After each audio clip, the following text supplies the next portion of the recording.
Jouissons ensemble du privilège du réveil et partageons deux concerts ce jeudi qui démarre et qui s'offre à nous, telle une rose qui s'ouvre tout simplement. Mesdames, Messieurs, bienvenue. Nous sommes au 4e numéro de votre matinale survitaminée, pétillante avec vos animateurs de charme. Merci ma très chère, bonjour à tous, bonjour à toutes, bienvenue, c'est Matin Bonheur qui se réveille ainsi, très heureux d'être en votre compagnie. Et voici les codes de cette journée, 12 12 19 555 730, 12 12 19 parce que nous sommes le 12 décembre aujourd'hui, 555 parce que bien évidemment, on commence à 5h55 et nous fermons à 7h30 la boutique. Merci de pénétrer l'univers matinal de RTI 1 ce matin avec bien sûr tous les éléments, tous les ingrédients réunis pour faire une sauce piquante, douce à la fois avec tout dedans. Il y a quoi aujourd'hui dans la sauce? Et il y en a encore des ingrédients, assez de victuailles pour vous sur ce conducteur. On démarrera bien sûr avec Régis Kofi, le coach cool pour les exercices d'usage. Mais évidemment, aujourd'hui, on va s'arrimer à l'espace vert avec Monsieur Eklou qui nous vient de la Sodexam. On parlera de cette versatilité du temps, tantôt forte chaleur, tantôt amatant, tantôt pluie.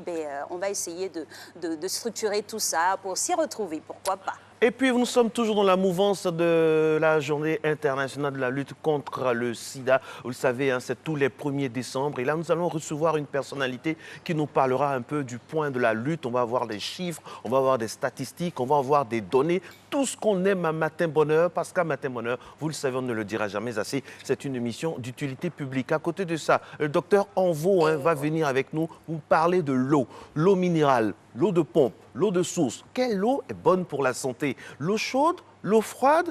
On fait comme les Japonais qui ne boivent jamais d'eau glacée, mais qui boivent seulement que de l'eau tiède? Ou bien qu'est-ce qu'on fait? L'eau chaude avant de dormir? Bref, on va vraiment essayer de mettre de l'eau dans notre eau ce matin avec Docteur Envo. Mais le journal, ce sera dans quelques instants seulement. Le temps pour nous de vous souhaiter encore une fois la bienvenue, ma très chère Alix. Exactement. Donc, soufflons le chaud et le froid avec cette première image. C'est notre image du jour. Constatez avec nous ce que ça donne.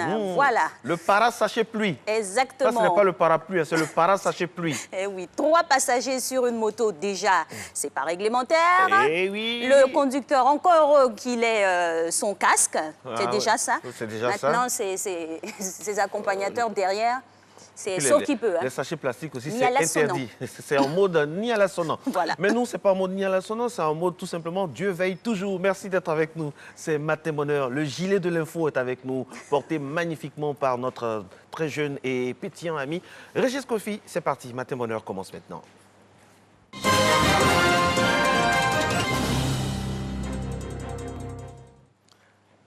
Nouveau rendez-vous de l'actualité. Madame, Monsieur, bonjour. Bonjour Alix, bonjour Marco. On commence tout de suite au palais présidentiel où s'est tenu hier le Conseil des ministres. Des sujets abordés, notamment le renforcement des mesures en faveur des PME, la réalisation d'un centre hospitalier à Abobo et la construction de marchés couverts à Boaké et Yamoussoukro. Juste après le Conseil des ministres, le président de la République, Alassane Ouattara, a procédé hier au renouvellement de sa carte d'identité marquant le lancement de l'opération pour l'enrôlement du chef de l'État. Les agents de l'Office national de l'État civil et de l'identification ont effectué les déplacements à la présidence. Quelles sont les initiatives engagées en Côte d'Ivoire dans le cadre de la lutte contre les changements climatiques? Les structures étatiques et les collectivités se prononcent justement sur la question lors de la 25e conférence des partis COP25 à Madrid, en Espagne. Grace Carnot.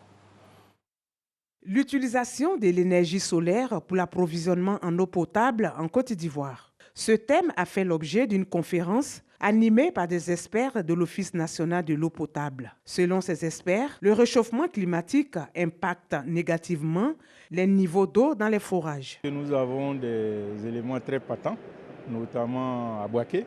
La ville de Boaké était complètement assachée en matière d'eau. C'est une conséquence justement du changement climatique. Et là-dessus, les réponses, elles sont simples.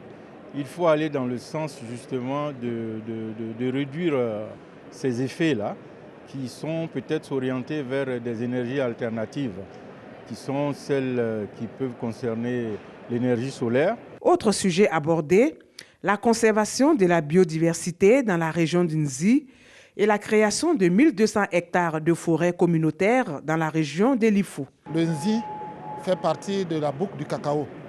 et l'ancienne boucle du cacao donc des années 60-70 a progressivement été déplacée vers le centre-ouest et l'ouest. Et donc les populations, les plantations ont été laissées en jachère. Et donc aujourd'hui, le couvert forestier est en train de se reconstituer. Naturellement, une telle opportunité ne peut pas nous échapper dès lors que nous avons besoin de pouvoir améliorer les conditions pédoclimatiques de notre région.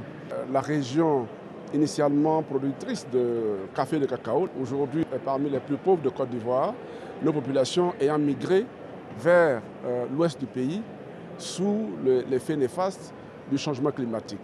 Nous nous proposons donc de créer 1200 forêts communautaires avec la participation des populations et nous sommes venus ici rechercher auprès d'institutions de financement dans le domaine de l'environnement les fonds pour pouvoir y parvenir. Toutes ces initiatives visent à apporter des réponses concrètes à la lutte contre les changements climatiques en Côte d'Ivoire. La culture et la paix au centre de la 3e édition du festival Tonkpi Nidalé Festival, un festival qui fait la promotion du riche patrimoine culturel et artistique du peuple Dan et de ses alliés. On fait le point avec Eve Bouy. Centre culturel audiovisuel. Les jeunes participent au Forum de la jeunesse de la 3e édition du Festival des arts et de la culture dans le Tonkpi Nidalé qui a débuté depuis le 8 décembre. Ils sont entretenus sur les thèmes de la culture dans la paix et le travail. Il était question pour les jeunes de la région du Tonkpi de venir participer au Festival Nidalé pour qu'ensemble nous puissions voir comment nous pouvons valoriser la culture dan. Contribuer à la valorisation et au rayonnement de la culture et de l'identité dan, c'est l'objectif général du festival Tonkpi Nidalé, une initiative du Conseil régional du Tonkpi. L'édition 2019 innove en ce sens qu'elle est thématique. La 3e édition a choisi pour thème la culture et la paix et nous allons faire en sorte que tout ce qui se passera s'inscrive dans ce cadre-là. Le petit plus, ça sera le jour de l'apothéose que nous appelons le Nidayikpi. Nous allons mettre en scène une fresque pour illustrer la guerre et la paix. La danse des guerriers va se produire et la danse des masques pour mettre la paix aura également lieu à cette période-là. Ça sera le samedi. En attendant ce grand jour où d'illustres hôtes sont annoncés, les nombreux festivaliers d'ici et d'ailleurs sont invités à découvrir ou redécouvrir le riche patrimoine culturel, artistique, économique et touristique du peuple dan à travers jeux et sports patrimoniaux, colloques, forums économiques, arts vivants et visuels, attraits touristiques et spécificités dan. Le peuple acquier et le Royaume du Maroc sont les invités nationaux et internationaux pour cette édition. Voilà, c'est d'ici que prend fin cette édition. Je vous donne rendez-vous à 6h30 pour développer l'actualité africaine. Tonkpi, c'est bien. Oui. Ça, Tonkpi Nidalé, Tonkpi Nidalé. c'est ça le nom du bien, festival. J'aime bien la musicalité, un pays dans dans le là. grand Tonkpi Nidalé. ouest. Ça veut dire quoi? Tonkpi Nidalé, ça veut dire quoi? Ben, on va demander à quelqu'un qui vient de l'ouest. Alix vient de là-bas. Mais non, oui, dans une certaine mesure. Oui, Alix vient de là-bas. Je vois un peu votre regard. Elle fait aller-retour. Mais on a fait le rapprochement, ne vous inquiétez pas. Aller-retour. Coucou. Coucou, on le salue. Il y a une concentration à Abidjan depuis peu. Quoique bon, ça ne porte pas ses fruits, mais bon, enfin. Alors, on va essayer de vous faire bouger un peu vos souvenirs des Madeleines de Proust en enfance, mais encore aujourd'hui, c'est pratiqué dans nos écoles, l'activité éducative, physique et sportive. EPS, vraiment une discipline très prisée car on est libre, on est en espace ouvert avec nos professeurs. Aujourd'hui, le coach Cool a décidé de mettre l'accent sur cette discipline-là et nous faire pénétrer dans ce monde.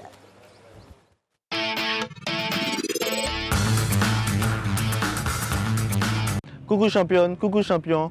Nous parlerons ce matin de l'importance de l'EPS à l'école. L'éducation physique et sportive est une discipline d'enseignement obligatoire, dispensée dans les écoles maternelles, élémentaires, dans les établissements d'enseignement du second degré et d'enseignement technique. Elle pourrait se définir comme étant l'éducation du corps et du mental par le sport.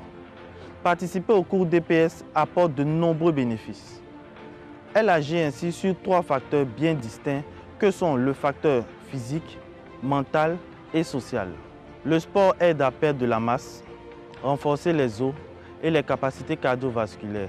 De plus, il renforce la motricité, la coordination et la souplesse. Il permet de réduire le stress, ce qui permet à l'élève d'être plus à l'aise lors des contrôles et des examens.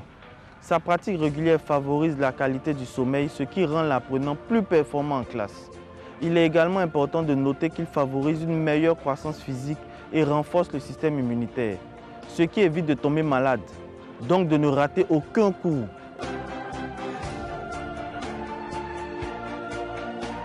Pour les élèves dispensés, l'EPS, à condition d'être bien adapté, produit des bienfaits importants sur le plan organique, développement psychomoteur, respiratoire, lutte contre certains effets de la pathologie. En outre, ces dispensés ont une meilleure image d'eux-mêmes, une plus grande confiance en eux, ce qui peut améliorer leur tolérance à la maladie. L'EPS favorise les relations avec les autres et l'inclusion dans un groupe de pairs. Ce sont des facteurs essentiels de lutte contre l'exclusion pour les élèves à besoins éducatifs particuliers. L'EPS est une discipline complète. Elle fait appel à tous vos sens, vos muscles, vos organes vitaux et vos connexions nerveuses. L'EPS améliore les performances intellectuelles. Les activités sportives de type aérobie, sport d'endurance, permettent une amélioration du transport de l'oxygène dans l'organisme et donc de l'oxygénation du cerveau, ce qui a pour effet d'optimiser l'activité cérébrale, donc de rendre plus intelligent. Les disciplines sportives enseignées permettent aux pratiquants de s'adapter à la réflexion sous pression, d'accroître l'intelligence du joueur car il faut observer, analyser et interpréter le système de jeu de l'adversaire pour trouver la faille afin de marquer. Elles font appel à d'incroyables capacités cognitives puisqu'il faut continuer de bien réfléchir et surtout vite, malgré la pression et la fatigue. Les sports collectifs sont un ensemble de problèmes à résoudre sous forme de jeu. Ils nécessitent la capacité à réfléchir tout le temps. Si on s'en tient à la définition de l'intelligence qui dit « l'intelligence se définit comme la capacité à résoudre un problème nouveau », alors oui, pratiquer l'EPS rend très intelligent. L'EPS permet de lutter contre les grossesses scolaires, la drogue, la cigarette et l'alcool en milieu scolaire, l'impolitesse, le banditisme, l'école buissonnière et ces dangereux phénomènes d'enfants en conflit avec la loi et surtout les tontines sexuelles. Tu te demandes comment? L'EPS passe par ces disciplines sportives et ces clubs pour inculquer certaines valeurs, comme la confiance en soi et l'estime de soi, grâce à l'énergie et la vigueur obtenues après un match. Pratiquer l'EPS crée la motivation, envie de sauter le plus loin possible, envie d'être premier de la classe. Les objectifs fixés au cours d'un entraînement sont rarement faciles à atteindre. Il faut souvent faire preuve de persévérance et de patience pour y arriver. C'est en quelque sorte ce que l'on retrouve dans la vie de tous les jours. Les sports d'équipe permettent de s'entraîner, de gagner et de perdre ensemble. Ils apportent donc une énergie positive dans la vie et rafraîchissent l'esprit, aidant à voir la vie de façon positive, ce qui permet de relativiser et d'avancer plus sereinement dans les projets scolaires. Les sports collectifs sont souvent mis en avant de par les valeurs qu'ils transmettent. L'amitié, le courage, la sincérité, l'honneur, la modestie, le respect, le contrôle de soi et surtout la politesse. Les disciplines sportives contribuent à l'établissement d'objectifs. Par exemple, Awa appartient à une équipe et doit gagner cette saison sportive. Elle va devoir avoir une meilleure hygiène de vie et s'entraîner durement. Conclusion, pas le temps pour se promener et être exposé à ces frasques, ni l'envie même d'y participer. Pour finir, le sport en milieu scolaire pourrait être utilisé dans le cadre de la réintégration de ces élèves en marge de la société et surtout éviter aux autres de succomber à la tentation. À vous, chers parents, incitez vos enfants à faire l'EPS, à appartenir à une équipe sportive pour de meilleurs résultats scolaires et surtout la fin de ces fléaux. C'était Lanzeni Koulibaly, votre coach de qualité. Absolument, on ne le dira jamais assez, les bienfaits du sport sur toutes les couches sociales, notamment le milieu scolaire et estudiantin. Le président Félix Houphouët-Boigny l'a si bien compris que déjà au début de notre indépendance, on a institué l'Office ivoirien des sports scolaires et universitaires afin de permettre l'émulation au sein, bien sûr, de la sphère scolaire pour qu'on puisse, au-delà de tout, penser à autre chose, avoir un corps sain, un esprit sain. Et ça fait du bien, ce volet pédagogique-là, parce qu'un coach, c'est aussi ça. Un coach, c'est pour le sport. sport, mais c'est pour la vie tout court. Merci infiniment. Dans un instant, on aura la revue de presse avec le bien nommé Renaud qui viendra nous parler des principales articulations qui rythment la presse ivoirienne ce matin. Mais avant, on va manger un peu. Et notre promenade matinale du petit déjeuner nous envoie du côté du Ghana. Jingle. Exactement.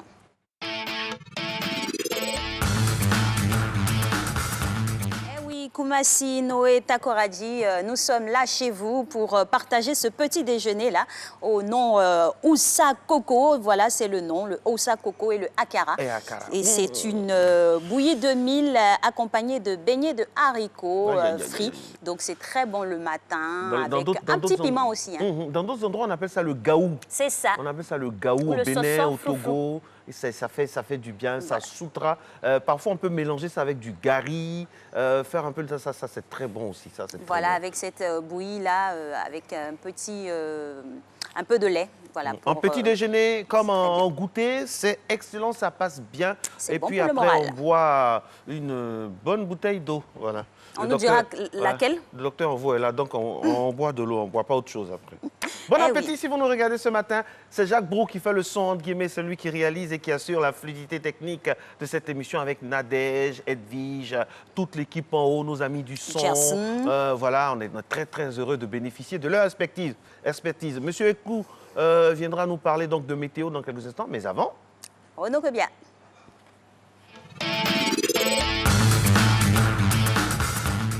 Bonjour Renaud. Bonjour Alix. Bonjour Bon jeudi. Bonjour Marco. Alors, on démarre cette revue de presse avec le traditionnel Conseil des ministres qui s'est tenu hier au Palais présidentiel. Oui, dirigé par le président de la République, de nombreuses décisions et annonces ont été faites lors de cette rencontre. Fraternité Matin nous en livre deux. Ce sont notamment la construction de 2 grands marchés couverts pour Boaké et Yopougon et la visite officielle en Côte d'Ivoire du président français Emmanuel Macron du 20 au 22 décembre 2019. Pour tout savoir sur le Conseil des ministres d'hier, il faut se procurer Fratmat de ce jour. Nous sommes à Fratmat, on reste à Fratmat, mon très cher Renaud. Oui, Fratmat qui annonce que le gouvernement a lancé le registre national des personnes physiques dans le cadre de l'opération d'identification de l'état civil, de l'identifiant unique, de renouvellement de la carte nationale d'identité. Fraternité Matin précise à ce sujet que le chef de l'État, Alassane Ouattara, en sa qualité de premier citoyen ivoirien, s'est fait enrôler hier. Quittons Fratmat maintenant pour rencontrer le nouveau réveil.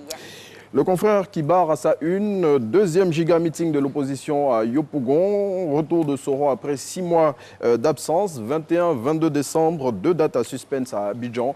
Pour tout savoir sur ce qui va se passer dans la capitale économique ivoirienne à ces 2 dates, eh bien, il faut lire le nouveau réveil de ce jour. Égalisation du nouveau réveil qui a 2-1 maintenant, puisqu'on va parler avec ce journal du retour de M. Guillaume Soro à Abidjan. Le président de Génération et Peuple Solidaire, GPS, Guillaume Soro, sera de retour en Côte d'Ivoire le 22 décembre 2019, après plus de 6 mois d'absence passée hors du pays. L'annonce a été faite hier face à la presse par Alain Lobognon, membre du comité d'orientation de coordination de Génération et Peuple Solidaire. Et selon le nouveau réveil qui lance que le député de Ferkessé Dougou arrive à Abidjan dans le sillage d'Emmanuel Macron, le président français. Pour rappel, il faut savoir que c'est le 30 mai 2019 que l'ex-président de l'Assemblée nationale a quitté Abidjan. Et le père fondateur a une belle lucarne dans cette revue de presse et c'est Soir Info qui nous en parle. Oui, le confrère lève un coin de voile sur les raisons de l'absence de Thérèse Oufouette-Boigny lors des commémorations de l'anniversaire de décès de son époux le week-end dernier. Le quotidien s'appuie pour ce faire sur les confidences d'un proche de l'ex-première dame et plus de précisions dans Soir Info de ce jour. Et puis la ministre de l'Éducation nationale a fait une sortie hier relative aux perturbations inhérentes à l'école à l'orée des congés de Noël. Candia met fin à la récréation, c'est ce que lance en manchette le quotidien Le Matin.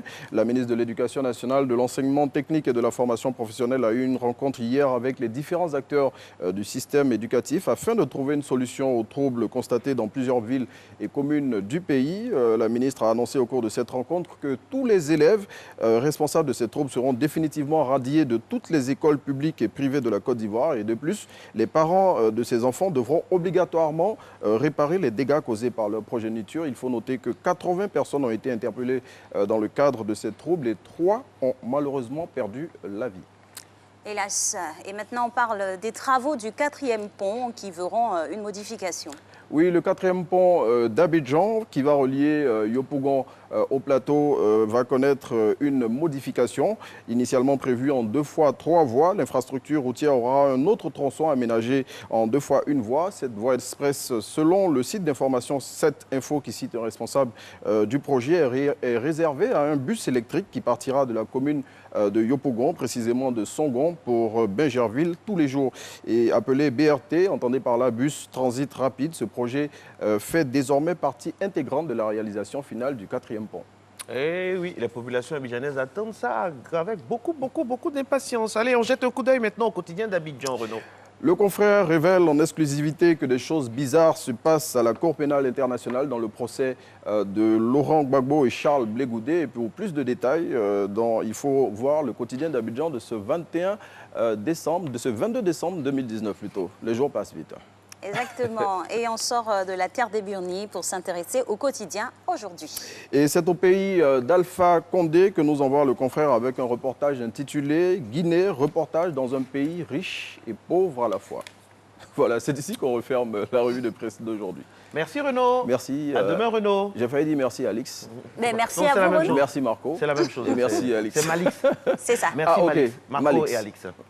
Merci d'être en notre compagnie, mesdames et messieurs. Nous allons poursuivre, bien sûr, notre cavalcade et nous arrêter maintenant à la station météorologique la plus proche avec notre spécialiste qui va nous parler dans cette rubrique Espace Vert de tout ce qui rythme les changements climatiques. Il pleut, on attend la matin, il pleut. Il va nous expliquer tout juste après ça.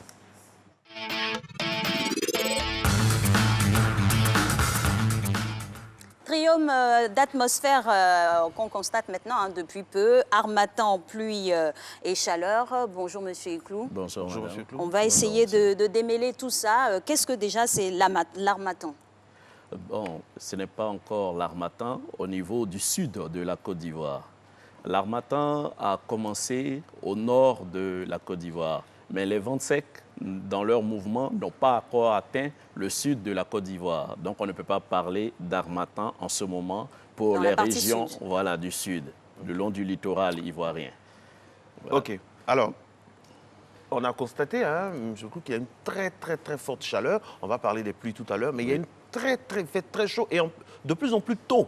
À partir de 7h30, 7h45, 8h déjà, il fait très chaud le matin. C'est dû à quoi? Oui, la forte chaleur est liée à plusieurs phénomènes. Vous avez les masses d'air qui nous arrivent de la mer. Donc, les masses d'air océaniques sont des masses d'air qui vont renfermer beaucoup d'énergie à cause de l'inertie de l'eau. Donc, ces masses d'air, en se déplaçant sur le continent, vont apporter déjà tôt le matin des fortes chaleurs. Mais ce n'est pas le seul phénomène. Il y a aussi le rayonnement solaire. C'est un élément important concernant les valeurs de température que nous pouvons avoir au niveau de la Côte d'Ivoire. Et en plus de ces différents phénomènes, vous allez voir qu'il y a toujours un conflit entre les vents qui nous viennent des régions désertiques et les vents océaniques. Donc c'est ce conflit-là qui va nous déterminer les saisons. Et ce conflit a commencé sur le nord de la Côte d'Ivoire.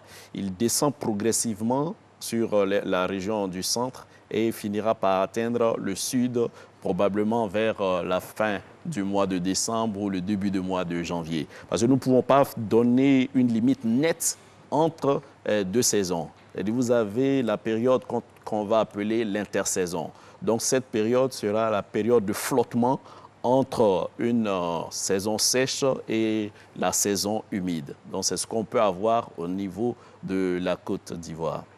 Alors on constate, vous avez parlé d'humidité, on constate qu'il y a des précipitations aussi. Pourquoi? Ces précipitations sont dues à un phénomène qu'on va appeler la brise côtière. Donc cette brise va être due à la remontée des vents de mousson sur le continent. Donc le soleil, en chauffant la terre, va permettre à la vapeur d'eau de se condenser. C'est vrai que la vapeur, on n'arrive pas à la voir, mais vous voyez les effets de cette vapeur. Le plus souvent, quand vous ouvrez une marmite qui est au feu, vous allez voir le phénomène de condensation, voilà, qui est lié à la vapeur qui se condense. Donc c'est ce qu'on peut observer à l'œil. Et ce phénomène se déroulant dans nos régions vont permettre aux gouttelettes d'eau de se condenser. Donc ces gouttelettes d'eau, en se condensant, vont nous donner des précipitations. Donc les pluies que nous avons eues ces derniers jours sont liées à ce phénomène de brise côtière que nous avons au niveau de la Côte d'Ivoire. Alors, quelles sont les conséquences de tout ce dont on parle depuis le début, là, sur le climat, sur les biens des populations, tout ça? Parce que forcément, ça a une incidence. Oui, puisque le bouleversement climatique que nous connaissons a forcément des répercussions sur les activités humaines. Le plus souvent, comme la Côte d'Ivoire est un pays purement agricole, on peut parler des conséquences sur les cultures que nous avons. Donc ces balancements peuvent engendrer, je dirais, des périodes de semis qui peuvent être décalées et autres. Donc on peut avoir affaire à ces genres de phénomènes. Sans oublier que ces réchauffements nous apportent aujourd'hui des phénomènes plus dangereux, c'est-à-dire des phénomènes qui sont beaucoup plus vigoureux.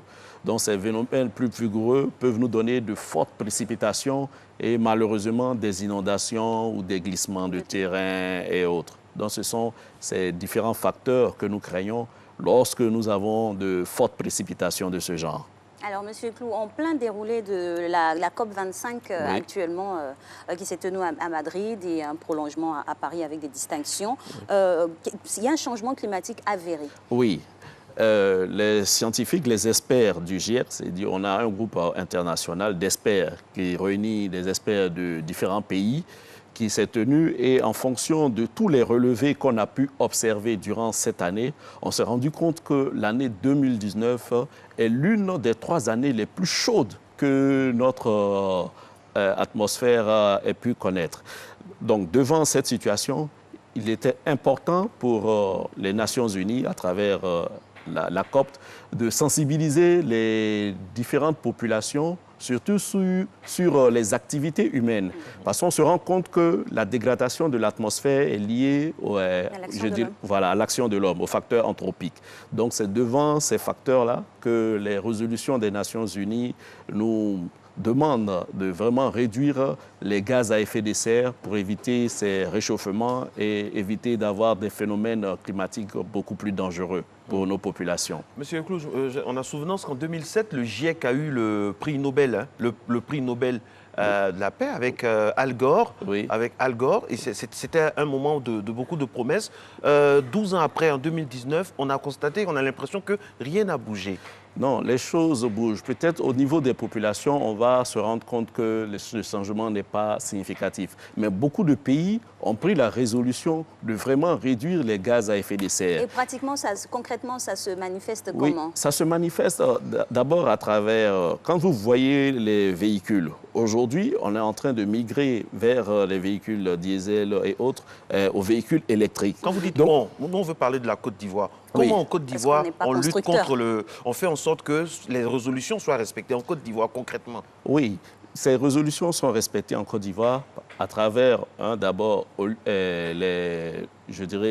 l'énergie solaire. C'est-à-dire, au niveau de la Côte d'Ivoire, il y a une sensibilisation à l'utilisation de l'énergie solaire et aussi à la réduction des gaz à effet de serre. C'est-à-dire, ces genres de véhicules, ces résolutions sont prises même au niveau de la Côte d'Ivoire pour qu'au fur et à mesure, on passe des véhicules à énergie telle que le gasoil, à la carburant pour passer aux véhicules électriques. C'est des choses qui vont se faire progressivement. Il y a un certain délai qui a été donné à tous les pays afin de pouvoir faire Est-ce que nous avons les moyens en Côte d'Ivoire pour tenir ces délais-là? Et les infrastructures aussi. Oui, bien sûr. Nous avons. Est-ce qu'on a le cadre législatif, le cadre organique pour... Oui, nous avons le ministère de l'Environnement qui a déjà commencé la sensibilisation au niveau des populations à travers, comment on appelle ça, l'utilisation, des produits qui ne nous amènent pas beaucoup de gaz à effet de serre, c'est-à-dire une réduction du CO2. Et des études sont faites au niveau des différents points d'Abidjan pour pouvoir voir le rejet de CO2 que nous pouvons avoir dans certains lieux et regarder aussi les impacts de ces CO2-là sur la santé de nos populations. Donc, ce sont des choses que le ministère a commencé, ça suit son cours. Je pense qu'au fur et à mesure, vous allez vous rendre compte qu'il y a vraiment des choses qui sont entreprises au niveau de la Côte d'Ivoire. Alors le déploiement, ou je dirais même la flotte automobile de la Côte d'Ivoire est très conséquente. Et quand vous nous parlez de migrer maintenant vers l'électrique, Oui. il faut que ça se fasse aussi avec des infrastructures. Une voiture électrique, elle se recharge. Est-ce que nous avons ces pôles de rechargement? On n'en voit pas les prémices, hein, en tout cas. Non, ce sont des choses qui vont se faire avec le temps. Ah, le temps. Pour l'heure, oui. Le temps, on n'a plus le temps pour le Si. pour le temps. Hein. Oui, mais vous n'avez que le temps que vous vous donnez. Cela va venir. Vous savez, le développement, personne ne peut se mettre en marge du développement. Que nous le voulions ou non, nous serons obligés d'aller vers ce changement. Il y va de notre survie. Absolument. Donc, la Côte d'Ivoire a déjà commencé certaines résolutions. C'est vrai, peut-être que sur le terrain, vous ne vous rendez pas compte de ce qui est entrepris. Mais avant de le faire, il y a certaines mesures qui sont effectuées en certains lieux pour qu'on puisse voir le degré de pollution que nous envoyons dans Il y a un l'atmosphère. déblaiement à faire. Oui. Merci infiniment à vous, M. Eklou Ferdinand. Je rappelle que vous êtes chef de service prévision générale et météo marine à la SODEXAM. Vous faites beaucoup de choses et un jour, on va essayer de découvrir un peu les méandres et les articulations de votre métier parce que c'est un véritable endroit, un laboratoire entre guillemets, de production de données sur le temps. Et on espère qu'au niveau des décideurs, on va faire en sorte que sur le terrain, ce sera une réalité pour que les Ivoiriens puissent savoir, par exemple, le taux de pollution, les taux de pollution de chaque commune pour qu'on puisse s'améliorer. Merci à vous et on se retrouve la semaine prochaine. Matin Bonheur se poursuit dans son autre bloc, info, météo justement, et on se retrouve juste après.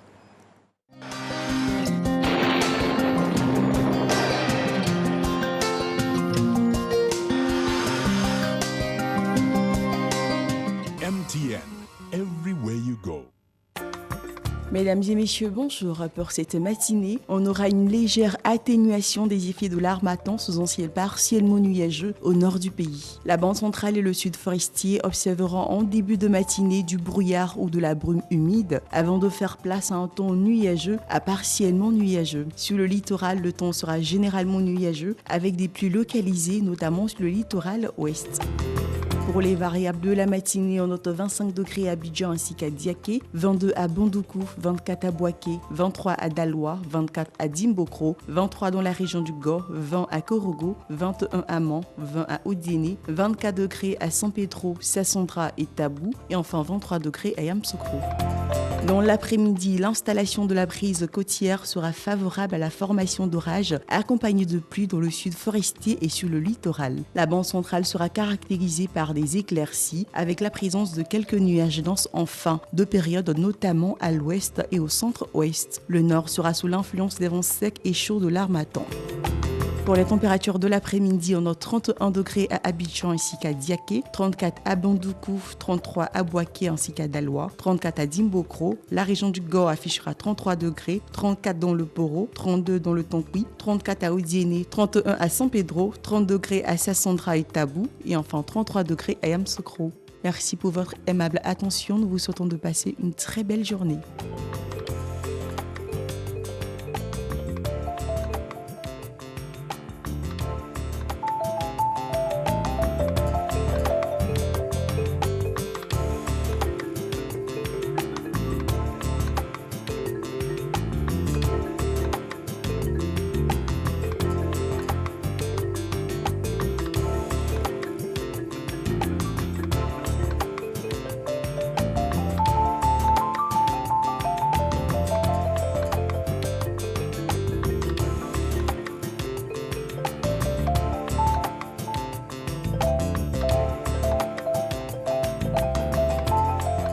MTN, everywhere you go.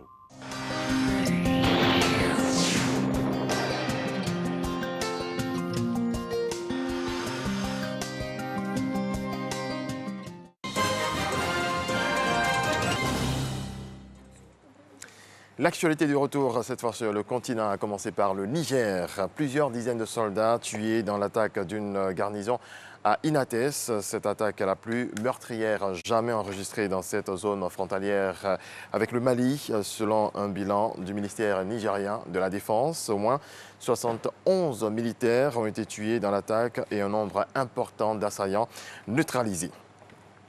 En République démocratique du Congo, un jeune de 15 ans a été tué par la police. Il manifestait avec la population de la ville de Goma contre le climat d'insécurité qui règne dans l'est du pays. 3 policiers soupçonnés d'être les auteurs du drame comparaissent devant le tribunal militaire de Goma. Un procès très attendu par la population qui veut comprendre comment un enfant de 15 ans a pu être tué dans la rue. Aujourd'hui, on vote pour la présidentielle en Algérie. La Kabylie frondeuse veut 0 vote lors de ce scrutin contesté. Dans cette région, les affiches électorales ont laissé place à des briques, devenues le symbole de l'opposition à la présidentielle. Des appels à une grève générale largement suivis ornent en outre les murs de la ville, signe de la mobilisation contre la présidentielle dans cette région historiquement opposée au pouvoir, où la participation aux élections est traditionnellement faible. En Gambie, le sentiment d'une baisse du pouvoir d'achat nourrit la nostalgie de Yaya Jammeh, et ce malgré les accusations de crimes prononcées contre l'ancien président devant la commission Vérité. Regardez. Le 1er décembre 2016, le dictateur gambien Yaya Jammeh perdait l'élection présidentielle. C'était la fin d'un régime brutal qui a duré 22 ans dans ce petit pays d'Afrique de l'Ouest enclavé dans le Sénégal. Mais 3 ans plus tard, des irréductibles adulent toujours l'ancien tyran, désormais exilé en Guinée équatoriale. C'est le seul président qui est capable de développer la Gambie.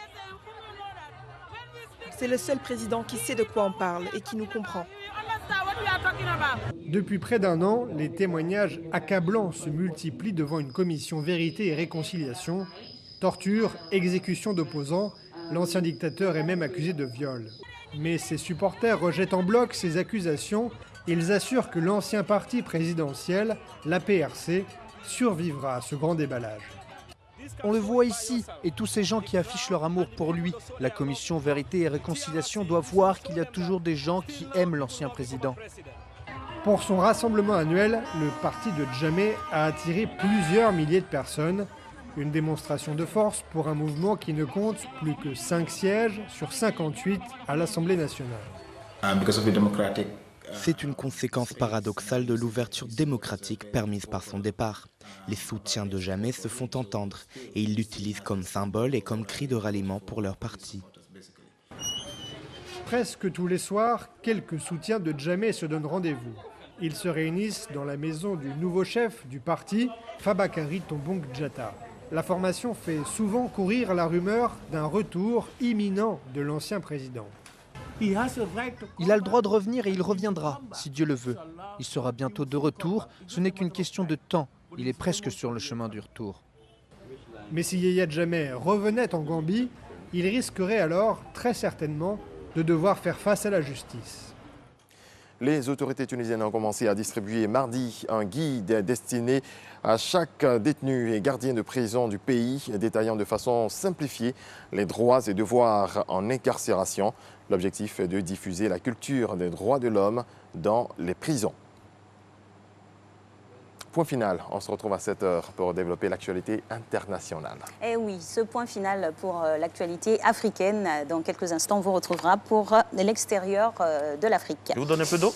Un peu d'eau? On va demander l'aval d'abord du docteur. Quelle eau? Exactement. De l'eau pétillante? Vous êtes plus pétillant, eau pétillante ou gazeuse? Non, j'ai une nature pétillante, mais je suis d'eau. J'aime l'eau plate. Voilà. J'ai quelqu'un vous aussi. Alors, on poursuit cette émission. Parlons de l'eau. On a ouvert le sujet aujourd'hui avec docteur Onvo. On parlera de l'eau amie de notre organisme. Mais quelle eau préconiser? Il est avec nous en plateau juste après jingle. Il nous dira tout.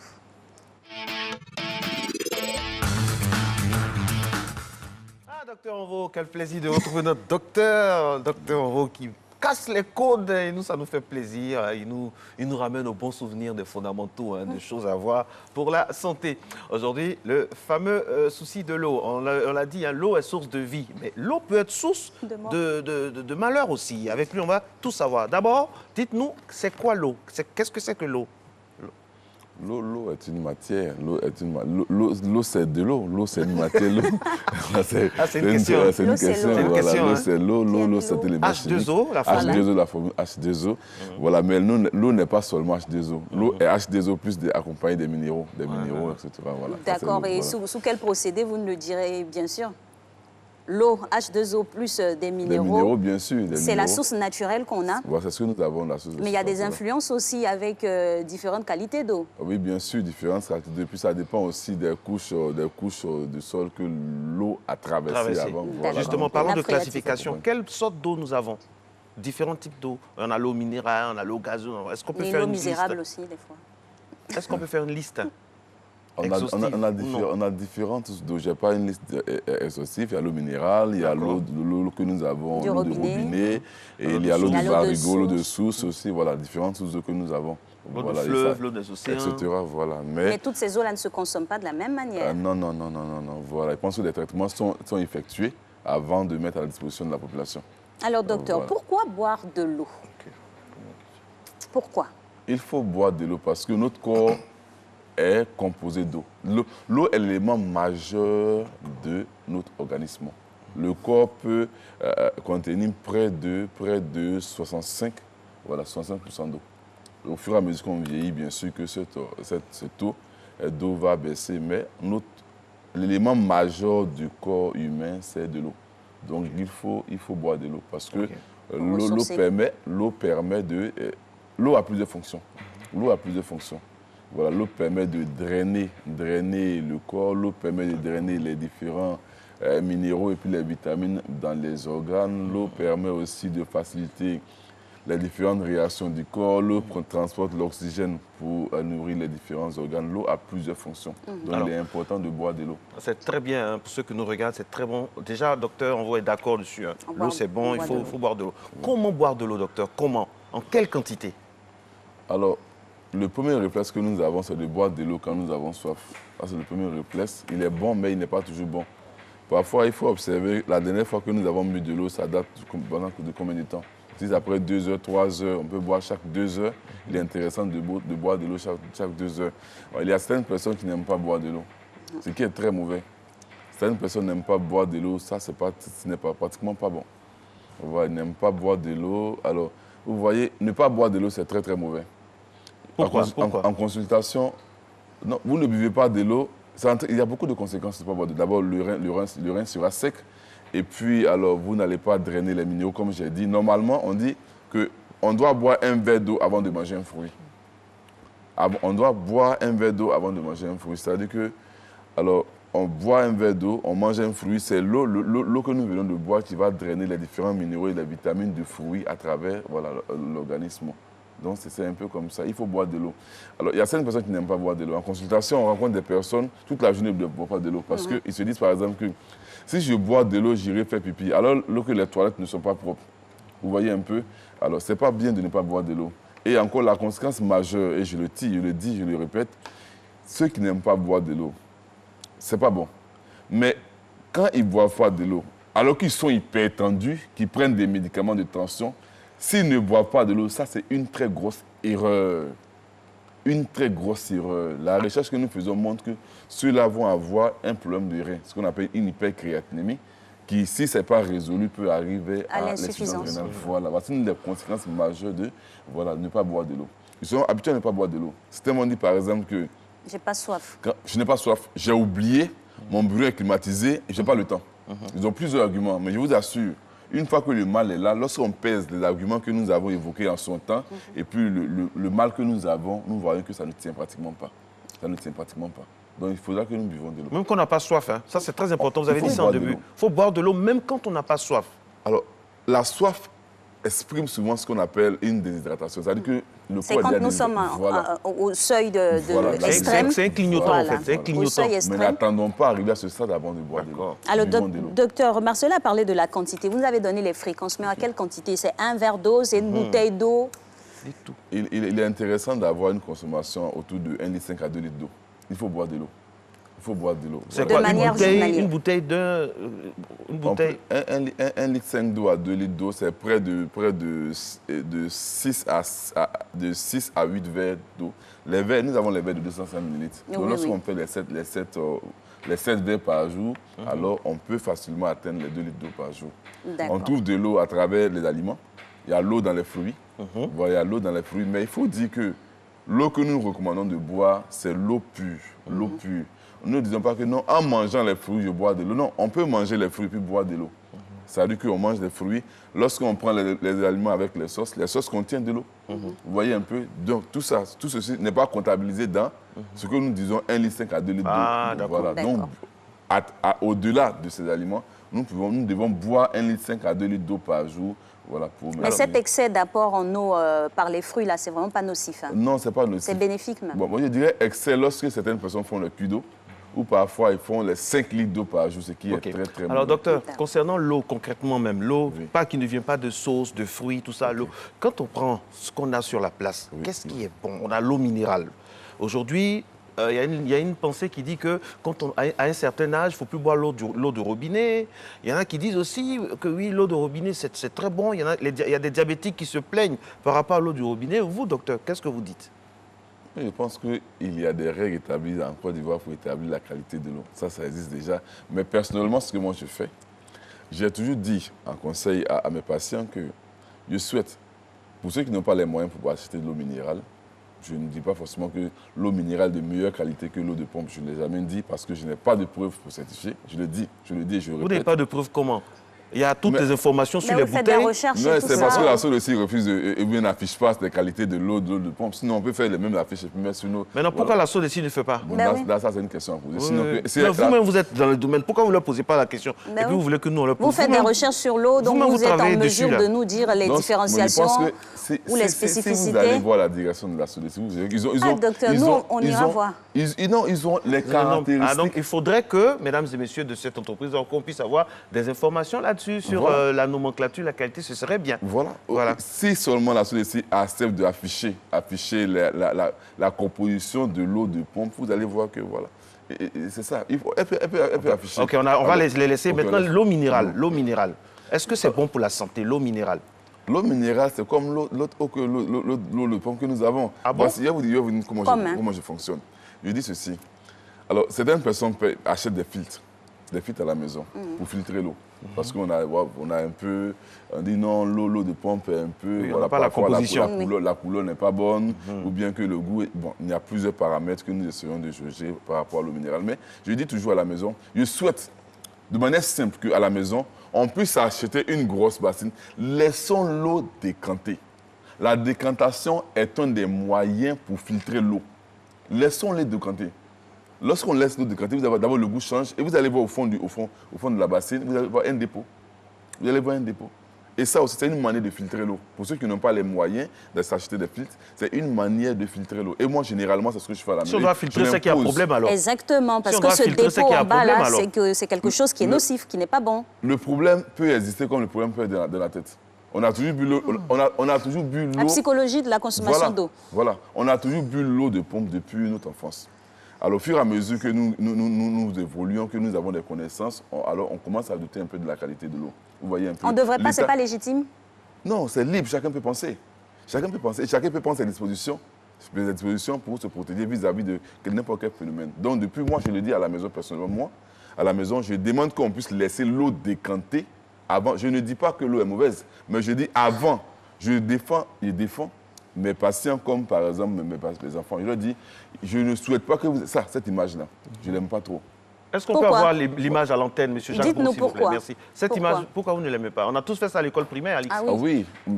Et c'est ce que je dis. Je dis par exemple que et au fur et à mesure qu'on prend de l'âge, quand nous avons des connaissances, alors on commence à... Qu'est-ce que vous n'aimez pas dedans? C'est quoi? On a eu plusieurs images. Oui, celle-là. Voilà, celle-là. Je recommande qu'on puisse laisser l'eau décanter avant de la boire. Il ne faut pas boire l'eau directement quand on ouvre le robinet, tout de suite, il ne faut pas consommer. Je ne consomme pratiquement pas. Et puis encore, vous savez comment je fais pour le savoir. Si vous avez l'habitude de recueillir l'eau d'un récipient, laisser décanter, vous allez voir que le goût change. À la maison, lorsque j'arrive à la maison, que je prends l'eau, je lui dis toujours à mes filles, laissez l'eau décanter avant de mettre au frigidaire. Et souvent, bon, pour problème de paresse, elles le remplissent directement. Mais lorsque vous arrivez à la maison, que vous prenez l'eau qui a été décantée a un goût différent de l'eau qui est prise directement du robinet. Mais dans ce cas-là, docteur, on va insister. Hein. Pourquoi alors décanter l'eau si vous nous dites en même temps que vous certifiez la qualité de l'eau? C'est pour améliorer la qualité de l'eau. On peut toujours améliorer. Vous dites que c'est toujours perfectible. On peut toujours améliorer. D'accord, voilà, pour gagner du temps. Ça, c'est l'eau officielle. Et vous avez remarqué qu'en son temps, nos grands-parents avaient des canaries à la maison. Oui. Voilà. Et ça rafraîchissait même. Il y a ça, mais surtout, du fait que l'eau était là, l'eau est restée stable durant une bonne période. Il y avait un dépôt. Et, ça devenait plus clair.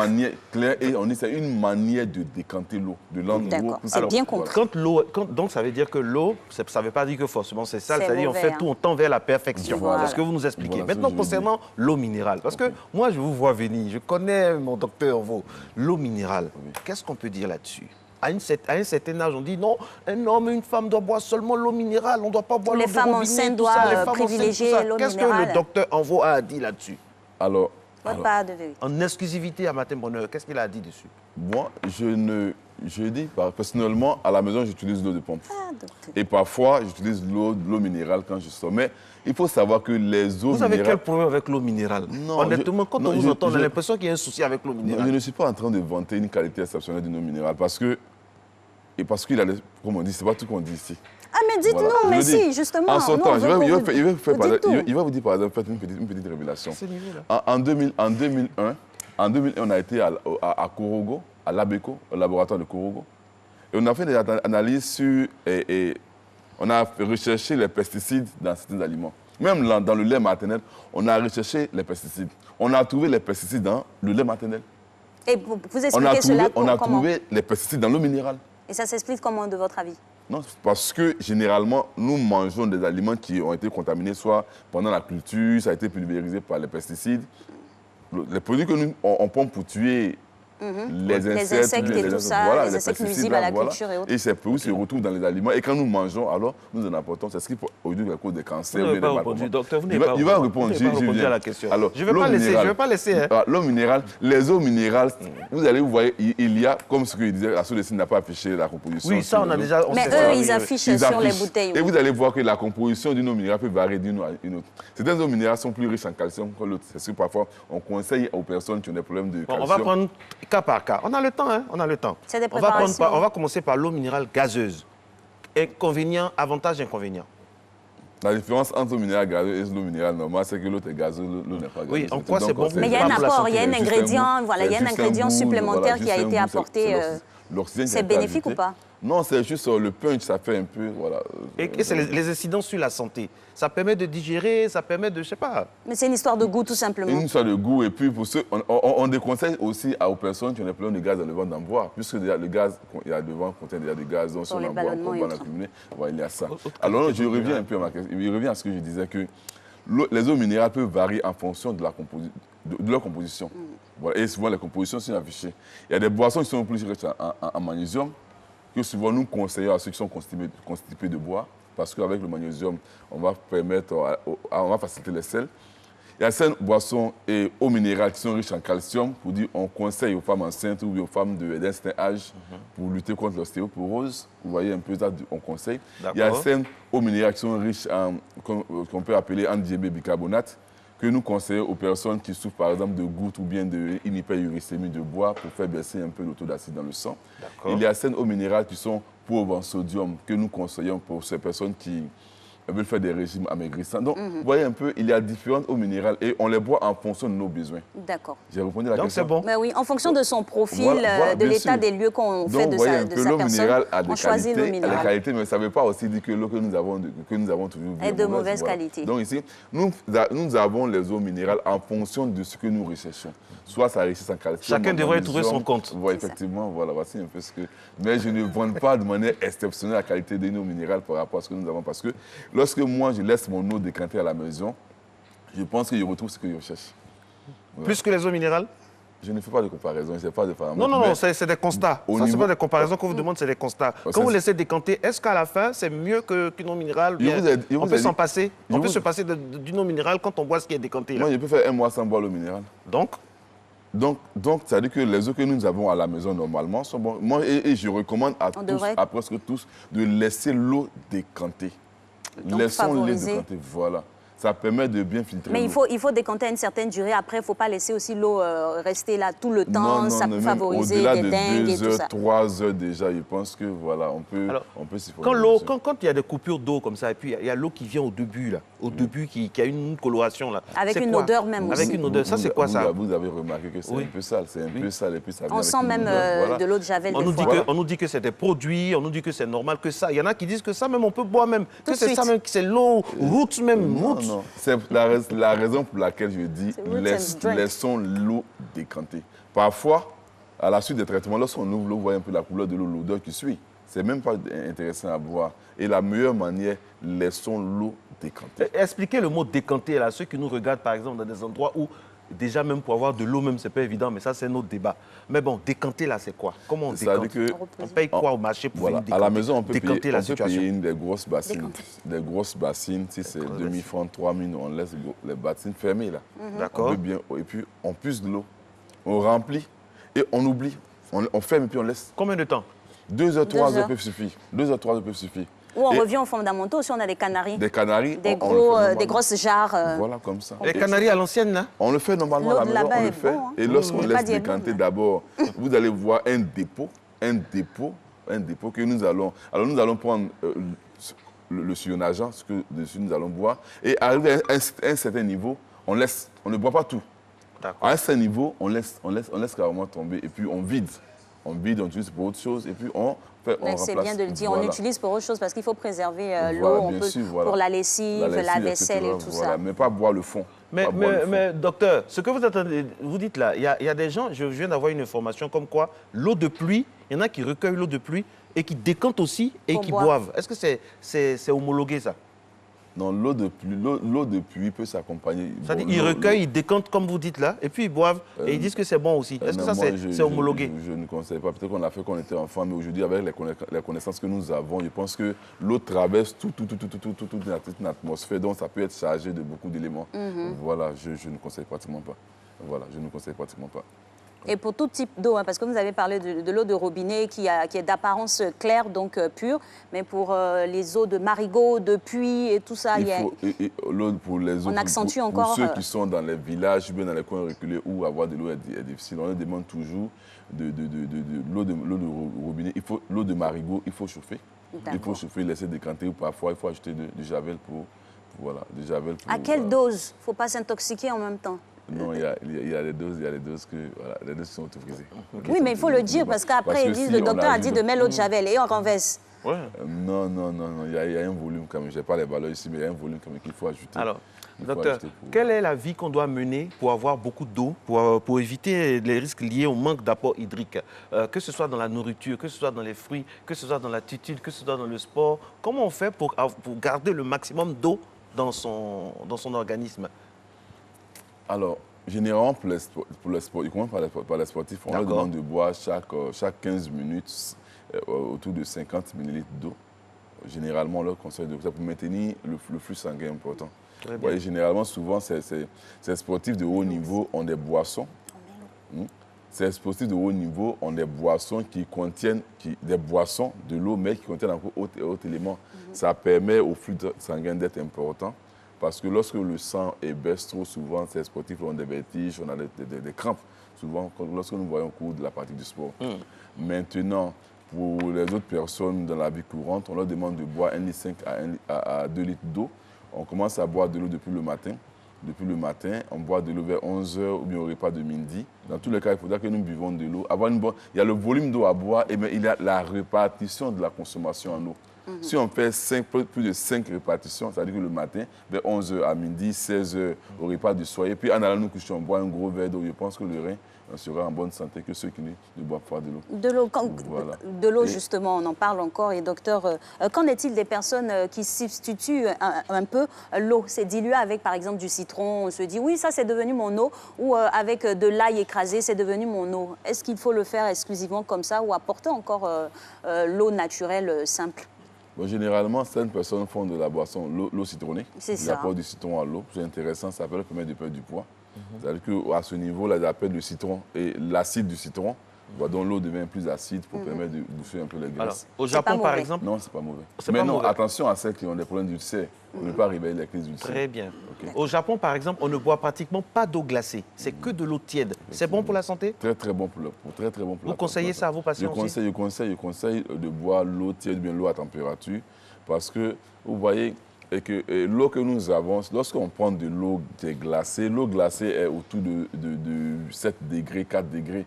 Donc il faut que le foie fasse une thermorégulation, c'est-à-dire que ramener la température de l'eau à la température humaine de l'homme avant que ça puisse être absorbé. Et puis, quand nous prenons de l'eau trop glacée, ça va, au cours d'un repas, vous allez voir que ça va solidifier un peu les graisses, donc ça va retarder la digestion. Souvent, c'est la source de ce que nous avons, la constipation, etc. Donc il est intéressant de prendre l'eau quand c'est tiède. Surtout l'eau tiède le matin, c'est très très bon, c'est très intéressant. Buvons de l'eau. Hein. Voilà, buvons de l'eau, et si l'eau est un peu tiède, je pense que c'est... On a plus d'avantages à boire l'eau tiède que de boire l'eau glacée. On dit que l'eau tiède fait bien dormir. Il y a une amie, une collègue qui ne jure que pas ça dans ce studio. Si, effectivement, c'est très très bon. C'est très très bon. Ça fait bien dormir, c'est vrai? C'est relaxant. Relaxant, ça permet de dilater un peu les artères, dont le sang circule normalement bien, c'est relaxant. On a plus d'avantages à boire l'eau tiède que de boire l'eau glacée. Et si on en venait aux cures d'eau, des personnes qui boivent assez d'eau le matin pour essayer de drainer, sortir, est-ce que c'est bien? Alors, les cures d'eau, c'est relatif. Boire beaucoup d'eau, c'est bon, c'est-à-dire que 1,5 litre à 2 litres d'eau, c'est bon, 2,5 litres. Mais lorsque parfois, on boit des quantités excessives, autour de 4 litres à 5 litres d'eau, c'est très dangereux. C'est dangereux, c'est même dangereux précisément pour le rein. Voilà, parce qu'on dit à ce niveau, lorsqu'une personne fait des cures d'eau autour de 4 litres d'eau régulièrement, on parle d'une hyperfiltration glomérulaire, c'est-à-dire que le rein va tellement filtrer, alors que tout organe qui travaille trop va se détruire. Souvent, on a des lésions au niveau, au niveau du rein, alors ça peut entraîner... Il y a eu des cas, à l'hôpital où une personne a failli avoir une insuffisance rénale par excès de consommation. Effectivement. Donc, boire trop d'eau, c'est pas bon. Même pour le sujet qui a l'insuffisance rénale, boire trop d'eau peut le tuer. Ouais. Le sujet qui a une insuffisance rénale, à qui l'eau est mesurée.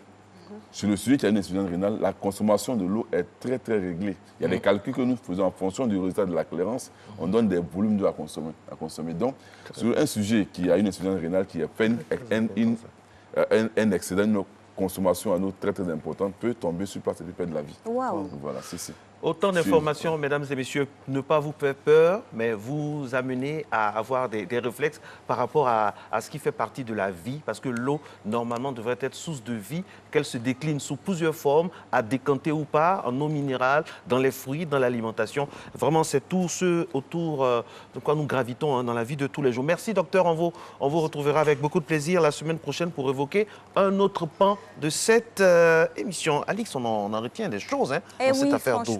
Nous qui pensions qu'il faut juste ouvrir le robinet, oui, on ne boit pas l'eau comme ça, et l'eau minérale aussi, il faut faire attention à ce qui est inscrit, aux mentions inscrites sur la bouteille en fonction de son apport ou de son profil de santé. Il ne faut pas se diriger tout de suite ou avoir des préférences, et voilà. Il faut faire vraiment attention à l'eau qu'on boit, filtrer, et puis le boire dans un récipient. Le docteur a dit, n'aime pas comme ça, on met dans la paume là, il faut éviter, parce que ça peut contenir même aussi des bactéries. Et puis l'eau est très fragile.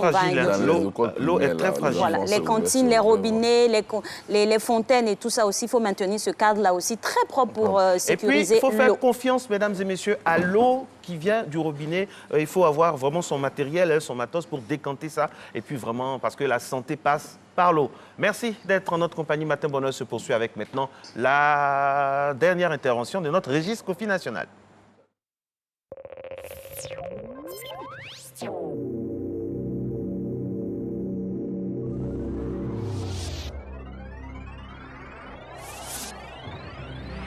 Sous le haut patronage de son Excellence M. Amadou Koulibaly, Premier ministre, chef du gouvernement, ministre du budget et du portefeuille de l'État, sous le parrainage du ministre Robert Begré-Mambé, gouverneur du district autonome d'Abidjan, grande mobilisation des personnes handicapées à l'occasion de la commémoration de la 27e journée internationale des personnes handicapées le vendredi 13 décembre 2019 à l'esplanade de l'hôtel du district autonome d'Abidjan à partir de 10 h.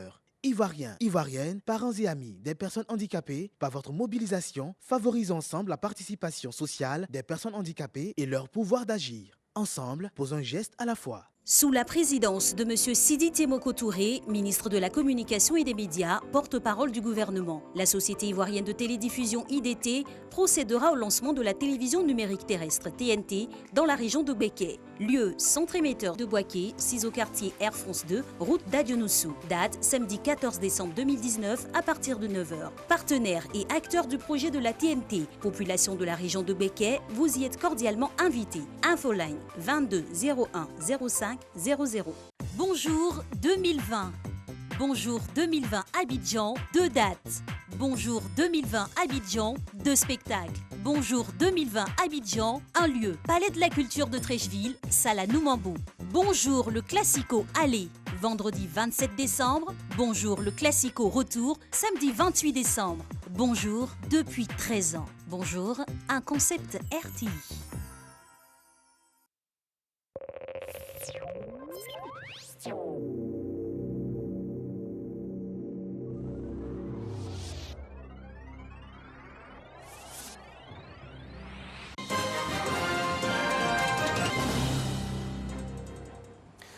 Dernière escale de l'actualité, cette fois hors du continent. En Angleterre, le Brexit avec Boris Johnson ou un second référendum avec Jeremy Corbyn.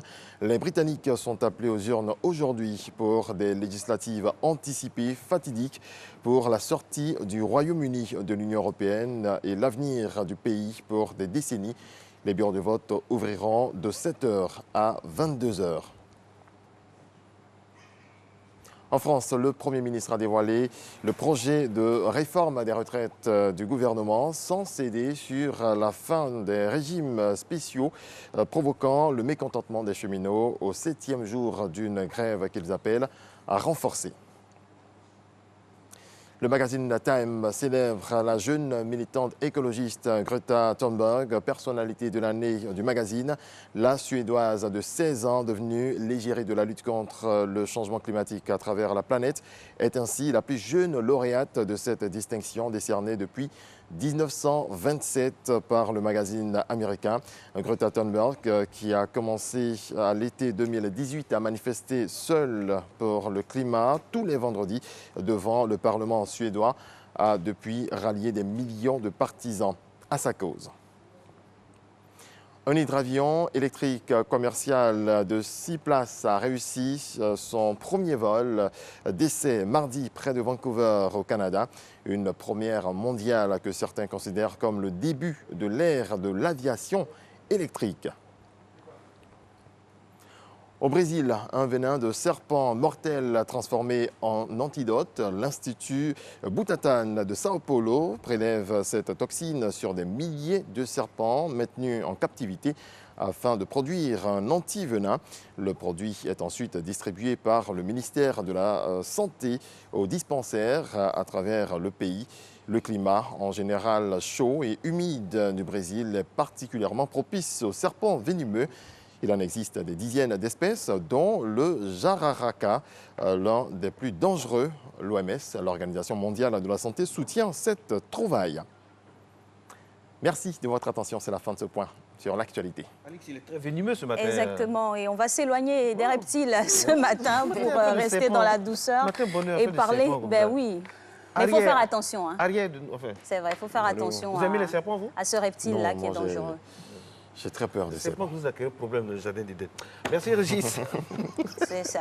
Vous avez vu l'image après? Vous avez vu l'image après? Non, non, non. D'accord, c'était très chaud là-bas. Alors, on revient un peu plus sérieusement sur le dernier sujet qui va nous occuper. Vous savez, chaque 1er décembre de chaque année dans le monde est célébrée la Journée internationale de la lutte contre le sida. Aujourd'hui, on a décidé de mettre un coup de projecteur sur cette maladie-là, essayer de voir au niveau national quelles sont les avancées, la stratégie pour l'endiguer. On espère très rapidement, avec donc notre experte du jour, docteur Daligou Marcel, qui est médecin généraliste au Centre intégré de recherche bioclinique d'Abidjan. On en parlera.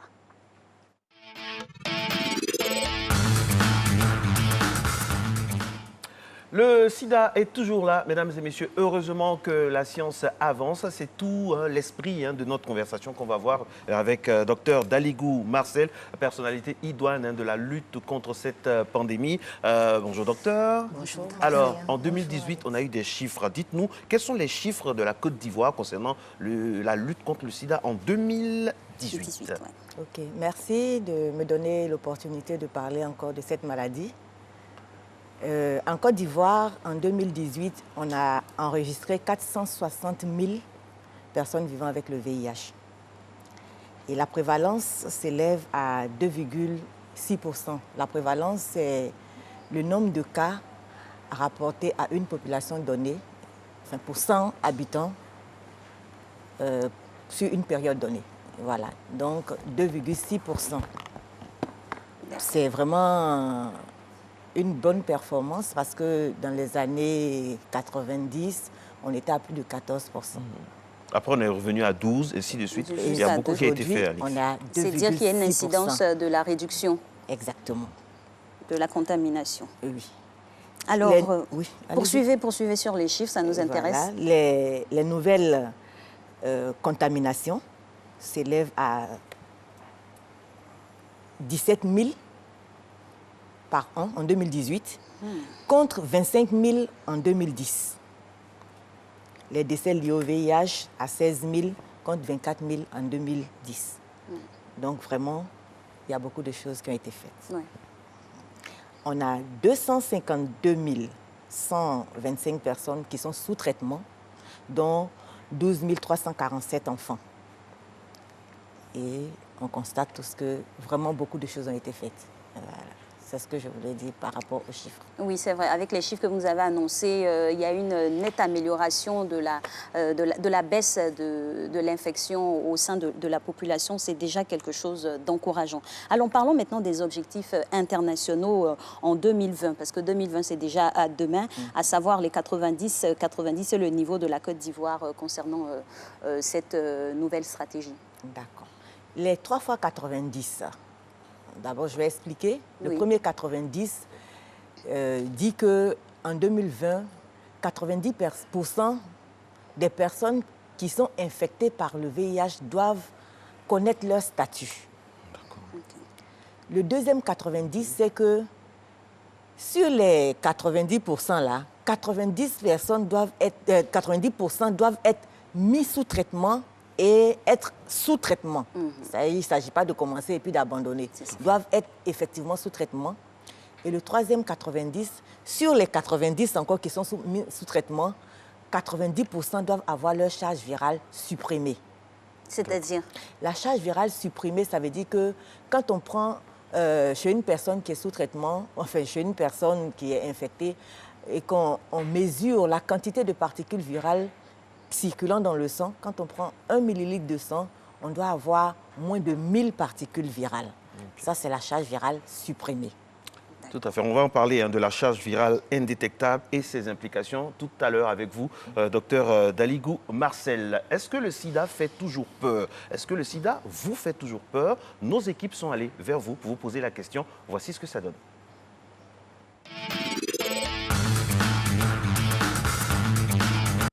Quand même l'opportunité d'aller au sud de Trècheville, au niveau du PPH, un service PPH, et j'ai vu des gens qui étaient vraiment très mal en point. Et après renseignement, ils m'ont dit qu'ils étaient atteints du virus du sida. J'ai jamais vu un sida, mais il y a des moyens de prévention comme de précaution pour éviter le sida. Mais on voit plusieurs cas à la télé. Il y a des vomissements. Ils n'arrivent pas à manger, des maladies, ils maigrissent. Et puis en plus, le sida, ça peut se transmettre facilement par les rasoirs, rouillés. On a plusieurs cas dans le monde, on en signale encore plus chaque jour. Notamment, on nous demande d'utiliser les préservatifs, tout ça pour éviter les maladies sexuellement transmissibles. Le sida peut détruire de nombreuses vies humaines des jeunes gens. Cela a trop d'influence dans la vie des jeunes. Et surtout dans la vie des filles. Eh oui, on poursuit le débat avec vous, bien sûr, sur ce micro-trottoir qui a été effectué par Béatrice Kouadio et toute l'équipe Jacques Oka. Alors, Marc Oka, pardon, on parle de la méconnaissance. Il y a certaines personnes, Dieu merci aujourd'hui, c'est sûr, mais vraiment les spécificités ne sont pas connues. Vous avez parlé de charge virale indétectable ou ses implications, on en parle maintenant. Ok. La charge virale est le facteur principal même de mesure de l'efficacité du traitement. Quand le virus entre dans l'organisme, il se multiplie à outrance.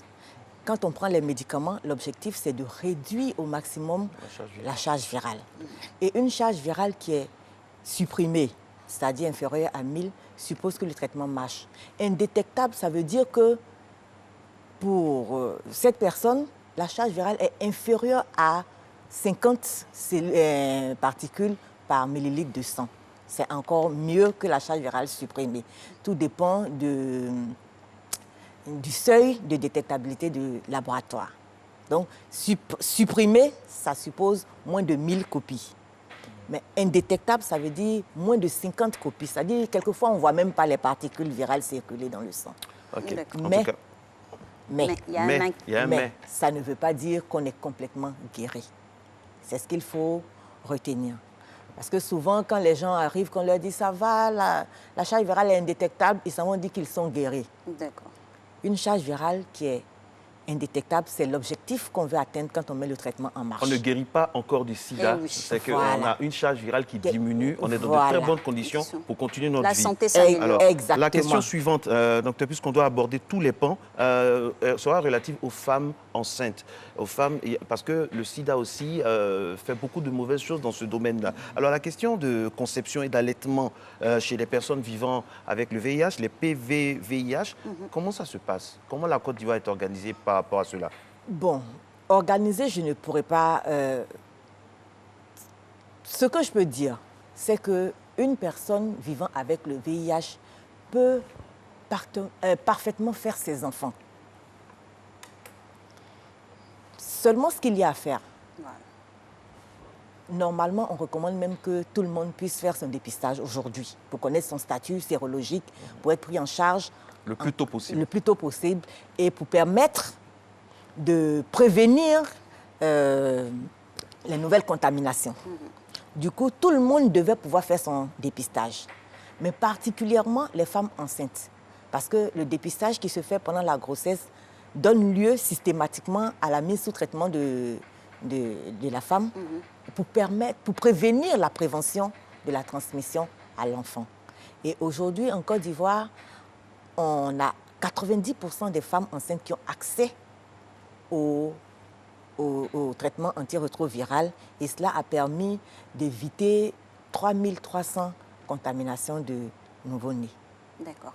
Alors, on va dire, le test du VIH-Sida, c'est imposé aux femmes enceintes, c'est effectué dès lors que ces femmes-là, malheureusement, sont infectées. Vous nous avez dit ici que 90% ont accès au traitement. Quant à l'allaitement maintenant, comment ça se passe? Concernant l'allaitement, avant, on pensait qu'une femme qui est infectée ne devait pas donner à téter à son enfant. C'est l'idéal. Mais aujourd'hui, on sait que lorsque la charge virale est indétectable, le risque de transmission est faible.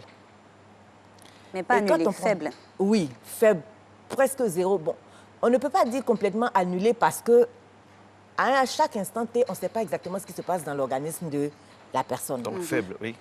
Puisque ça peut arriver que les gens soient mauvais observants par moment ou...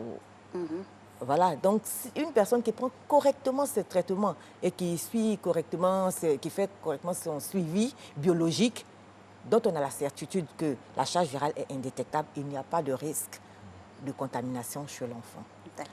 Et donc, on sait que dans nos contrées, beaucoup de personnes n'ont pas vraiment les moyens de faire l'allaitement artificiel. Oui. Parce que ça aussi, ça va occasionner un coût, les questions d'hygiène et autres. Donc, exposer les enfants au risque de maladies liées aux questions d'hygiène par rapport à l'allaitement artificiel devient plus compliqué que de donner le sein maternel. À ce Donc niveau-là, aujourd'hui, à ce niveau-là, docteur, les femmes se plaignent de plus en plus de la pénétration de la communication, surtout les femmes rurales.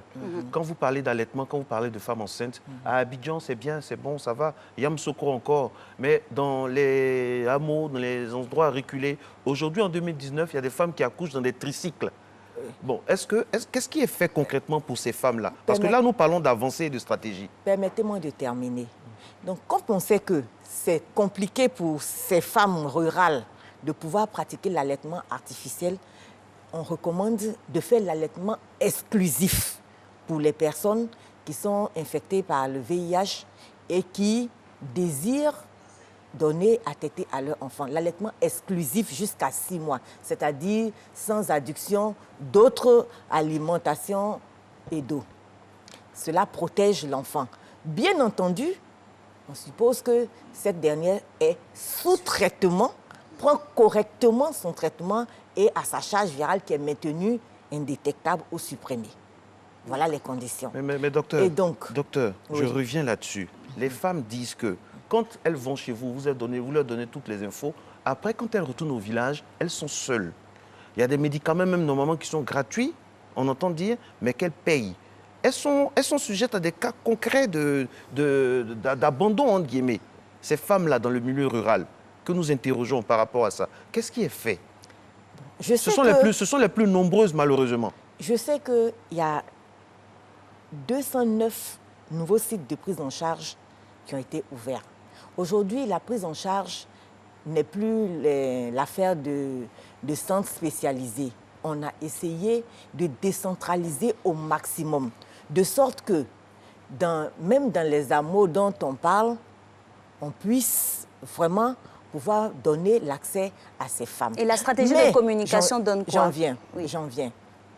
Quand on est enceinte, normalement, même quand on est dans un hameau, on doit pouvoir se rendre au moins dans le centre de santé le plus proche pour bénéficier de tout ce qui est Docteur, mis il y a des à la femmes qui n'ont pas... disposition. Justement, on dirait que vous n'avez pas compris ce que je disais là par rapport... Il y a des femmes qui n'ont pas ces moyens-là. J'ai des femmes qui accouchent dans des tricycles. Il y a des femmes qui accouchent sur des vélos en Côte d'Ivoire en 2019 dans des villages qu'on peut vous citer après l'émission. C'est ça.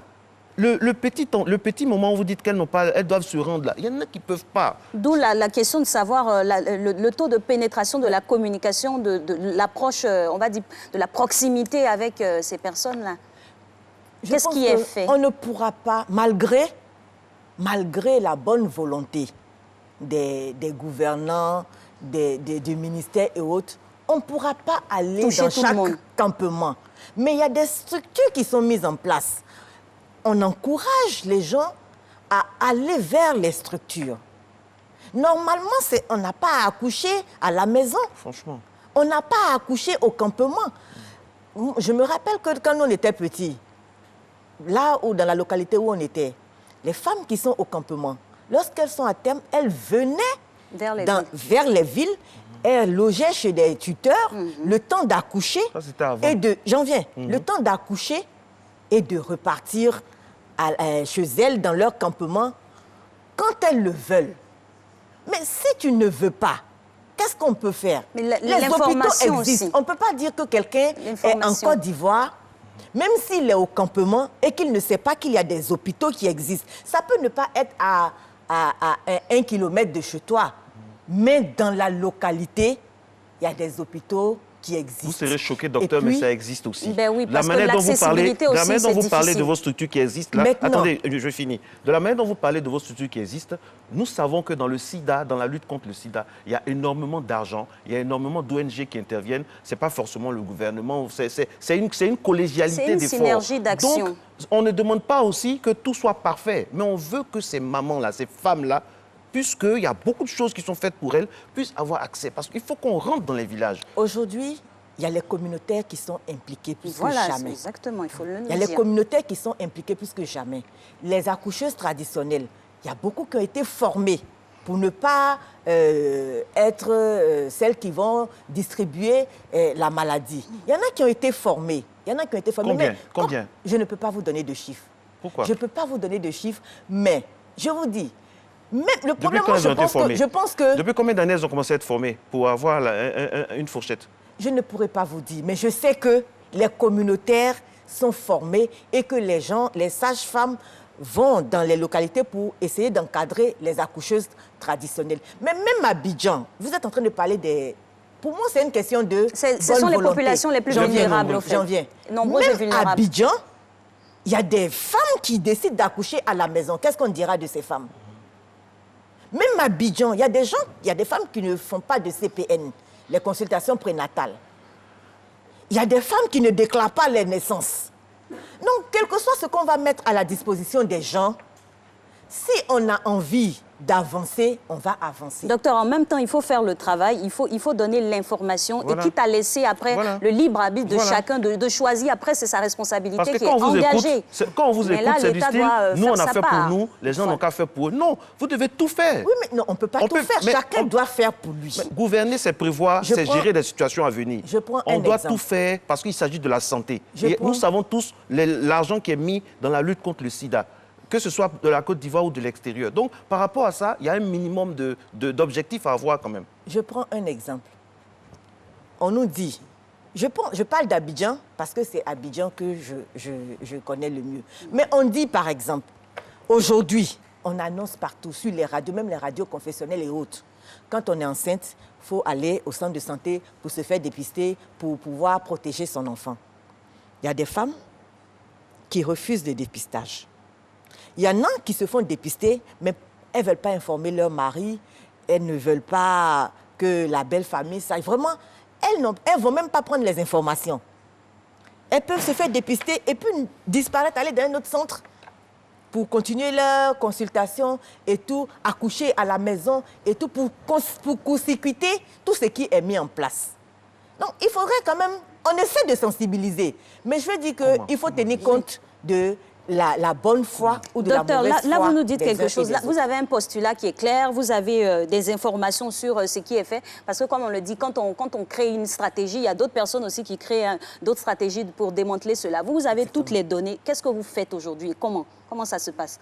Vous savez que des femmes, elles ne prennent pas leurs résultats, pourtant elles sont infectées. Elles peuvent infecter encore d'autres personnes. Mais aujourd'hui, il y a des communautaires. Aujourd'hui, c'est pour ça qu'on travaille avec les communautaires. Les communautaires qui vont dans les maisons, qui peuvent aller chercher les femmes, qui peuvent aller donner même les médicaments aux femmes à la maison et tout ça. Alors, donc si vous savez avec les communautaires, les choses bougent. Donc vous savez que si on doit leur donner les médicaments à la maison, moi je suis heureux d'entendre ça. Si vous savez qu'on doit leur donner les médicaments à la maison, c'est parce que vous savez que parfois elles ont des difficultés même pour avoir 100 francs, 200 francs, 300 francs pour se déplacer. Alors moi j'aimerais qu'on revienne sur les projets à venir. Bon, vous ne voulez pas qu'on parle trop d'argent dans le sida parce que ça aussi c'est un sujet, mesdames et messieurs. C'est un sujet, il y a beaucoup d'argent dans la lutte contre le sida. Et parfois, les professionnels, les docteurs, tout ça, qui sont de bonne volonté, comme Dr Daligou, n'ont pas de moyens, les moyens vont ailleurs. Ça aussi, c'est un autre débat. Mais on va rester sur ce qui nous intéresse aujourd'hui pour voir qu'est-ce que vous pouvez faire, qu'est-ce que vous prévoyez faire pour les années à venir. C'est dès maintenant qu'on doit savoir comment gérer la femme de 2040. Donc, les objectifs, en fait, internationaux, c'est qu'en 2030, on puisse éradiquer le VIH. Et comment? La stratégie. Mais pour le faire, c'est les 3 fois 90 dont on a parlé. Parce qu'on qui va se déployer comment? Oui, on veut le dire, on le fait, on dit comment? On se dit que si 90% des personnes sont effectivement dépistées, traitées et ont leur charge virale qui est supprimée ou indétectable, le risque de contamination devient très faible. À un moment donné, la chaîne va s'interrompre. Vous faites ça avec quel budget? Les 90, 90, 90 là. Ça a été décidé au niveau international, mais au niveau national, comment ça va se déployer? La Fondation mondiale pour la lutte contre le VIH-Sida et puis la lutte contre la tuberculose et le paludisme appuient le ministère pour pouvoir mettre en œuvre. Quand vous parlez de moyens, c'est couvert. Hein? Tout de suite, on vous parle de moyens, vous parlez de l'extérieur. Laissez l'extérieur. Qu'est-ce que la Côte d'Ivoire fait en attendant ce qui va venir de l'extérieur? Qu'est-ce qui est prévu chez nous? Je ne suis pas... Non, vous avez des infos, vous nous avez donné des chiffres. Je ne suis pas une représentante ni du gouvernement, ni du ministère de la Santé. Mais vous nous avez donné des chiffres. Je ne pourrais pas répondre à cette question. Je peux vous dire ce que nous, les praticiens, nous faisons sur le terrain, mais je ne peux pas vous dire la Maintenant, vous, les stratégie du praticiens, là, gouvernement. docteur, qu'est-ce que vous prévoyez faire, vous, les praticiens? Nous, on essaie de saisir toutes les occasions pour 2030 pour pouvoir dépister. On essaie de saisir toutes les occasions. Mais après, il faut les moyens aussi pour pouvoir agir. Mais les moyens sont là pour le moment. Dieu merci. Vous avez les moyens? Dieu merci. Vous n'avez pas besoin de moyens? Ce qu'on met à notre disposition, on les utilise. On met combien à votre disposition chaque année? C'est suffisant. D'accord. Docteur Dalibou, on met combien à votre Oui, disposition parce qu'il y a chaque de année? belles stratégies. Hein, par exemple, 90-90, ça nous réjouit. Mais le budget de 90-90, là, c'est quoi? Oui, exactement. Pour que ça nous touche au plus proche. Est-ce que c'est l'argent du contribuable? Est-ce que c'est les ONG, la cotation, la quote-part, la clé de répartition? Tout ça aussi, on doit le savoir. Je ne pourrais répondre à ces questions. Donc, c'est juste une lueur d'espoir. Donc, qu'est-ce que vous pouvez nous dire alors maintenant? Je sais que beaucoup de choses sont faites. Vous êtes docteur, pas politicienne. Je sais qu'aujourd'hui, voilà, je ne suis pas politicienne. Je Non, sais mais là, qu'aujourd'hui, vous ne voulez pas dire. Je sais qu'aujourd'hui, l'accès aux soins gratuits est une réalité. Non, pas partout. Pas partout, docteur. D'autant plus que tous ceux qui sont dépistés sont systématiquement pris en charge. Gratuitement. Gratuitement. Sur toute l'étendue du territoire national? Sur toute l'étendue du territoire. D'accord. S'il y a des choses que vous avez remarquées, mesdames et messieurs, qui ne sont pas vraies, si vous avez payé, écrivez-nous un retour. Faites-nous un retour et nous ferons fort au nom de la... D'inviter à nouveau docteur Dalibou. De l'objectivité de l'appeler pour l'inviter. Cette émission est terminée. Merci, docteur, d'avoir essayé. Eh oui. À demain, donc.